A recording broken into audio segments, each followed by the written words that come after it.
بزرگوں، عزیزوں، دوستوں، عزت دار گھرانوں سے تعلق رکھنے والے میرے بزرگوں، اللہ تبارک و تعالی علم میں، عمل میں، تقوی میں، اخلاص میں، ایمان کی ترقی میں اللہ اور عزتیں عطا فرمائے۔ آپ حضرات کی بہت مہربانی کہ کافی دیر سے آپ حضرات آج کے ان بابرکت پروگراموں میں اپنی اپنی تشریف آوری کو یقینی بنائے بیٹھے ہو۔ ایک تکیہ پتلا سا ہوتا ہے کہ ایک ہفتہ پہلے میرا کندھا اتر گیا تھا، بس وہ ٹھیک ہوتا ہے، پھر اتار چڑھاؤ مجھے کرنا پڑتا ہے، وہ پھر دوبارہ وہ حال ہوتا ہے۔ اب جن حضراتوں کی حضرات سے میری تاریخ ہوتی ہے وہ یہ کہتے ہیں کہ آپ یقینی شرکت کریں، لیکن یقین کریں میں ساری رات اگر مجھے 1-2 گھنٹے مل جائیں تو پھر میں بیٹھ کے گزارتا ہوں، میں سے لیٹا نہیں جاتا کیونکہ بہت زیادہ تکلیف ہے۔ لیکن اللہ کریم اس تکلیف کو بھی آپ کی میری اس مشقت کا، قبولیت کا اللہ پاک اسے ذریعہ بنائے۔ ہم تو سمجھے تھے کہ دین جو ہے وہ باغوں بہاروں کے ساتھ پھیلتا ہے، لیکن آج جس راستے پر چل کے آنا پڑا تو معلوم ہوا کہ اللہ کا دین پھیلانے میں باغوں بہاروں کا محتاج نہیں، روڈوں کا محتاج نہیں، مالداروں کا محتاج نہیں۔ دین آیا غریبوں میں، رہا غریبوں میں، قیامت کے غریبوں سے اٹھایا جائے۔ سبحان اللہ۔ پچھلے سال بدر کے میدان میں جانا ہوا تو ایسی گاڑی چلی اور ایسے خوفناک پہاڑ اور ایسے اونچے اونچے پہاڑ، گاڑی کے ٹائر جواب دے گئے اور اے سی فل اس پہ تھا، لیکن اس کے اندر پسینے جیسے کپڑوں سے ٹپک رہے تھے۔ جب میدان بدر میں اترے عریش مبارک کے پاس جہاں نبی علیہ السلام کا خیمہ لگا تھا تو پھر ہم دعا دو تو میں کہاں یاد رہی، میں یہ سوچتے رہے کہ یہاں کس طرح آئے ہوں گے 1400 سال کے بعد، مدینے سے 4 گھنٹے بعد، پتہ نہیں کتنی دیر بعد پہنچے ہیں، وہ لوگ کس طرح آئے۔ لیکن میری سمجھ میں بات آ گئی کہ 1400 سال کے بعد اگر اس روڈ پر آ سکتے ہیں تو اس روڈ پہ بھی چلے گئے۔ حقیقت ہے بھائی، میں تمہیں سلام پیش کرتا ہوں اور میں کھڑے ہو کے آپ کو سلام پیش کرتا ہوں کہ الحمدللہ ایسی جگہ بیٹھے کہ جہاں جانے کے جاؤ اور واپس آؤ بیماری یقینی ہے انشاءاللہ تعالی۔ یہاں تو جوڑوں کے دردوں کا ہسپتال ہونا چاہیے تھا بھائی۔ ہاں مذاق نہیں کر رہا، بڑی چاندی تھی ڈاکٹروں کی، اور میں سرگودے میں ملاقات کروں تو ایک آدھے کو مشورہ دوں گا بھائی منڈی چک میں جا کے بیٹھ جا، اللہ تمہیں جزائے خیر عطا فرمائے۔ لیکن تم ڈیٹ ہو، تم ووٹ پھر دوبارہ وہیں دو گے انشاءاللہ تعالی، اور دیکھنا پھر یہاں کہنا بنتا ہے جیسی روح ویسے فرشتے، اللہ خیر رکھے۔ لیکن بھائی جب یہ جمعیت والے حضرات، دوسرے حضرات، ختم نبوت والے آپ کو دینداروں کے حوالے کرتے ہیں کہ ووٹ دو گے، تم سارے دونوں ہاتھ کھڑے کرتے ہو، کوئی قرآن پہ وعدہ لیتا ہے، کوئی وعدہ لیتا ہے، تو پھر اس وعدے پر مجھے ایک مثال یاد آ گئی، سنا دوں؟ سننے کے لیے بیٹھے ہو انشاءاللہ تعالی۔ میں وہاں دیکھ کے آیا، دیکھیں پڑی اس کے اوپر پلاسٹک ڈھکی ہوئی ہے الحمدللہ، تمہارے ساتھ کہ مجھے بھی کچھ کھانے کو ملے گا، ورنہ جہاں میں نے رہنا وہاں کبھی روٹی پکاؤ تمہاری مہربانی، یہاں روڈ نہیں ملا تو روٹی کیسے ملے گی۔ لیکن بھائی ارسلان کا اللہ بھلا کرے، ان کے والد صاحب محمد علی صاحب رحمت اللہ علیہ، فرمان ان کی درینہ خواہش تھی کہ مولوی صاحب جب بھی آئے گا میں ان کی بیعت کروں گا، اور ان کی والدہ کراچی سے آئی ہوئی ہیں اسی بیعت کے سلسلے میں۔ ہم فقیروں کے پاس بھائی یہی کچھ رکھا اور ہمارے پاس کیا ہے، بڑوں کی جھولی سے لے کے آپ لوگوں کی جھولی میں ڈال دیتے ہیں، تو ہر کوئی لالی پاپ دیتا ہے، آپ مولویوں کو دے دیتے ہو کہ انشاءاللہ تعالیٰ ووٹ بھی تمہارا، نوٹ بھی تمہارا، اور دیتے تم قربانی کا چمڑا کوئی نہیں، اور وہ بھی کہتے ہو کہ امی نے کہا تھا اس کی کھال کو سکھاؤ، جائے نماز بنا کے نماز پڑھو گی، قربانی کی کھال پہ زیادہ ثواب ملے گا نماز پڑھنے کا۔ تو ایک شوہر اور بیوی کی آپس میں تکرار ہوگی، اب وہ کہنے لگی کہ تو بتا میرے سے کتنی محبت کرتا ہے۔ اب محبت کا پیمانہ ہے ہی کوئی نہیں، وہ کیا گنا ہے،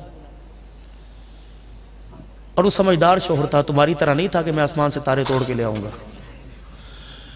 پھر اگر کسی نے کہہ دیا آسمان سے تارے توڑ کے لا، وہ تارے توڑنے گئے، پھر آج تک واپس کوئی نہیں آیا، اسے راستے میں دوسرا ستارہ مل گیا۔ تو انہوں نے کہا تو کتنی محبت کرے، انہوں نے کہا جتنی تیری سوچ۔ انہوں نے کہا اچھا میری سوچ کے مطابق محبت کرتا ہے؟ انہوں نے کہا نہیں جتنی میری سوچ، اچھا اپنی سوچ کے مطابق کرتا ہے، تیری سوچ تو 100 روپے کی نہیں میری دینے کی، تو اتنی محبت کرتا ہے؟ وہ بیچارہ پھنس گیا. انہوں نے کہا اچھا کتنی محبت؟ کبھی کبھی گناہ ہے کہ جتنا ڈرم میں پانی آئے کہ نانا یہ تو کم ہے، جتنا فریج میں سامان آ جائے کم، جتنا پیٹی میں سامان آ جائے اتنی بڑی. کرتے کرتے اس نے کہا بھائی تو اس طرح ہے کہ تو میرا دل اور میں جسم ہوں، دل کے بغیر جسم ادھورا. انہیں پھر بھی سمجھا نہیں. انہیں کہا نہیں صحیح بتا کس طرح. وہ بیچارہ تھک گیا. چائنا کی پیداوار تھی، اس کی سمجھ میں موبائل آیا مولوی عطا اللہ صاحب. انہوں نے کہا اس طرح جس طرح موبائل میں سم ہوتی ہے، میں تیرا موبائل تو میری سم ہوتی ہے. کروڑ روپے کا موبائل ہے، 100 روپے کی سم کے علاوہ کچھ نہیں ہے بھائی. اور سم نہ ہو تو موبائل کچھ نہیں. بھی بڑی خوش ہوئی. انہوں نے کہا جس سے جان جسم میں نہ ہو تو جسم نکارا، روح نہ ہو تو وجود بے کا نکارا، موبائل نہ ہو سم نہ ہو موبائل نکارا. بیوی کہنے کہ اچھا اتنی محبت کرتے ہو، جس طرح موبائل سم کے بغیر ادھورا میرے بغیر ایسا ہے. اس نے کہا اب تیرے لیے میں کڑاکے دار چائے بنا کے لاؤں. جب وہ چائے بنانے گیا تو اس کی بیوی نے یوں کر کے موبائل نکالا. اس کے مرد نے موبائل نکالا. کہا واہ موبائل آج تو نے بچا لیا. میں نے کہا اتنی محبت کرتا ہوں جتنے سم موبائل میں ہوتی ہے. اس نے گوڑی کو کیا پتا میرے پاس تو چائنا کا موبائل ہے، چائنا کے موبائل میں تو 4 سم میں ہوتی ہیں.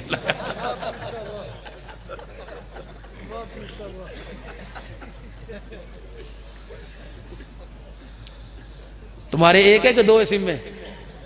2 تو سارے لے کے بیٹھے ہیں. 3-4 بھی کسی کے پاس ہوں گے. 2 ہیں ماشاء الحمدللہ. ہم نے کسی سم کی بات کی، وہ کوئی سم سمجھے بھائی. جزاک اللہ. کر سکتے ہو اگر پہلی کا روب برداشت کرو. پہلے ہوتا تھا پہلی کا خرچہ برداشت کریں، اب پہلی کا روب برداشت کرو. لیکن ہم نے اب آپ کو ایک مشورہ دے کے جاؤں گا نوجوان نسل. یہ شادی جو ہوا کرتی ہے نا، یہ ایک بہت زندگی کا اہم موڑ ہوا کرتا ہے. سوچ سمجھ کے فیصلہ کرنا، سوچ سمجھ. کئی مرتبہ انسان خواہشات کے چکر میں اپنی زندگی کا بیڑا غرق کر لیتا ہے. تمنا اور آرزو ایسی ہوتی ہے کہ جنت کی حور میرے بستر پر آ جائے. اس حور کے اندر حسن تلاش نہ کرنا، اس حور میں کردار تلاش کرنا. پہلے جب بیٹیاں بیائی جاتی تھی اور بیٹیوں کے رشتے کیے جاتے تھے اور لڑکے والے لڑکی دیکھنے آتے تھے تو وہ یہ نہیں دیکھا کرتے تھے مکان کیا ہے، جائیداد کتنی ہے، پیسہ کیا ہے. وہ دیکھتے تھے کہ بیٹیاں اس کی دوسری بہنیں کہاں کہاں بیائی ہوئی ہیں.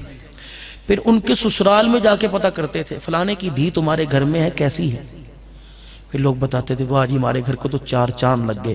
پھر ان پڑھ بھی ہوا کرتی تھی، لوگ آنکھیں بند کر کے جھولی پھیلا کے بیٹھ جایا کرتے تھے. اب تو اس کا معیار دیکھتے ہیں، کپڑے کیسے پہنتی اور کس کپڑے میں کیسے لگتی، موبائل کی تصویر پر کیسے لگتی. اور مائیں بھی ان کے انتخاب کو پتہ نہیں کیا ہو گیا. اب وہ آ کے کہتی بیٹے ایسی شیرنی جیسی آنکھ میں دیکھ کے لائی، مورنی جیسی چال ہے، اللہ ہرنی جیسی گردن دیکھ کے لے کے آئی. یعنی اس نے آ کے جانوروں کی صفات بتائی، انسانوں والی تو بتائی کوئی نہیں. پھر شکل کی انسان لے کے آئی، مزاج کی جانور لے کے آئی. جس نے 1 مہینے کے اندر گھر میں آ کر ماں باپ سے نفرت، بہن بھائیوں سے نفرت، سگی بہن کے بیٹوں بیٹیوں سے نفرت، پھوپھیوں ماسیوں سے نفرت. لوگ کہتے ہیں اس کو کیا ہوا؟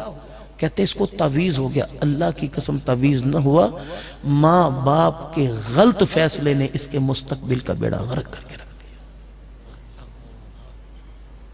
حسن تھوڑی ہوتا ہے سر. اگر حسن نہ ہوتا تو جن کے پاس حسن نہیں وہ تو گھر بیٹھی رہتی. جو آنکھوں سے اندھی، ہاتھوں پیروں سے معذور، ان سے کوئی لے کے لائے. میرے چاند کردار دیکھنا. اللہ نے تمہاری گود کے اندر تمہارے ذریعے سے نبی کی امت بڑھانی ہے. اللہ نے تمہارے ذریعے سے ایک نسل چلانی ہے. اپنی ذات پر رحم کھاؤ نہ کھاؤ، اپنی نسل کے اوپر مہربانی کر کے ضرور رحم کھائیے گا. اللہ تمہیں جزائے خیر عطا فرمائے. بیٹھ جا بیٹھ جا بیٹھ جا. میرے ساتھ بھی ایک مرتبہ اسرا ہوا مظفر گڑھ کے علاقے میں. میں پیچھے بیٹھا تھا، ایک عبدالرشید ڈوگر صاحب تھے، 3-4 اور قاری تھے. اور جو جلسہ ہو رہا تھا نا، وہ کھاڑا ایک بہ رہا تھا، گندا نالا، اس کے کنارے کے اوپر وہ بینچ لگا ہوا تھا، سٹیج. مولوی صاحب بڑے ترنم میں سرائکی میں تقریر کر رہے تھے اور میں پتہ نہیں آم چوس رہا تھا کیا کر رہا تھا. وہاں بیٹھا بڑا شور ہوا، بھوڑ بھوڑ بھوڑ. میں نے کہا یا اللہ یہ ہو کیا گیا؟ جلسہ ختم ہو گیا، کیا ہوا؟ اتنی میرے کان میں آواز آئی سپ سپ بلا بلا بلا بلا. وہ سٹیج کے نیچے سانپ نکل آیا اور مولوی صاحب جو یوں کر کے قسم خدا کی اس طرح کر کے تقریر کر رہا تھا نا، وہ سانپ آگے بھی آگے یوں کرنے لگ گیا اس طرح کر کے.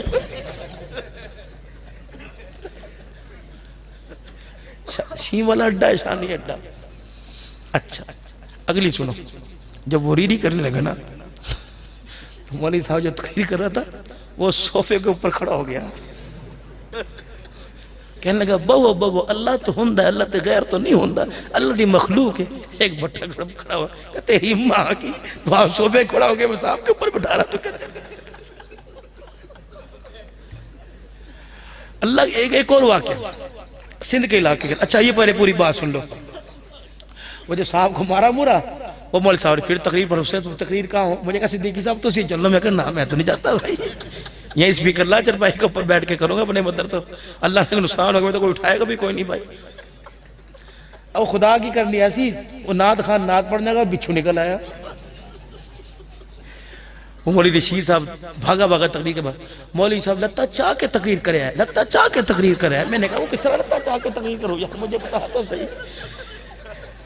میں نے کہا ہوا بس تو لتا چاہ بھی آئے. میں کہا انج کر کے کرنی انج نہیں کرنی. تو سب میز تے لتا رکھیا ہے. میں کہا کہ وہ کہتا اللہ بلا نکل دی پئی ہے. میں نے کہا بے مارنی چاہتا کوئی بلا. ایک سندھ کے علاقے میں بیان کے لیے بڑا تیار ہو کے بیٹھا اور بڑے سندھی خدمتگار میں جر کجر پہنائی. جہاں سونڈ والا تھا نا بڑا پتلا لمبا سا صاحب رینگتا آ گیا. وہ نعت خان نعت پڑھ رہا تھا. صاحب وہ سونڈ والا اٹھا کہنے لگا ببے رہو اے حضور دی شان سننا ہے، شان سننا ہے. اچھا میں تو اوپر تھا، میں نے اوپر ٹانگے کر لی تھا دور، پسینے تو اپنے بھی چھوڑ گئے، اب بہت تیزی سے آ رہا تھا. اب وہ کہنا شان سننا ہے، شان سننا ہے. وہ جتیا میں میں نے کہا تھا شان سننا تھا تجھے کیا تکلیف. وہ جس کے پاس آ رہا وہ باہر کو جا رہا. میں کہا لے سن لو یہ شان اکیلا بیٹھ کے سنے گا، عبداللہ ناتے سے شان کوئی نہیں سنا سکتا بھائی.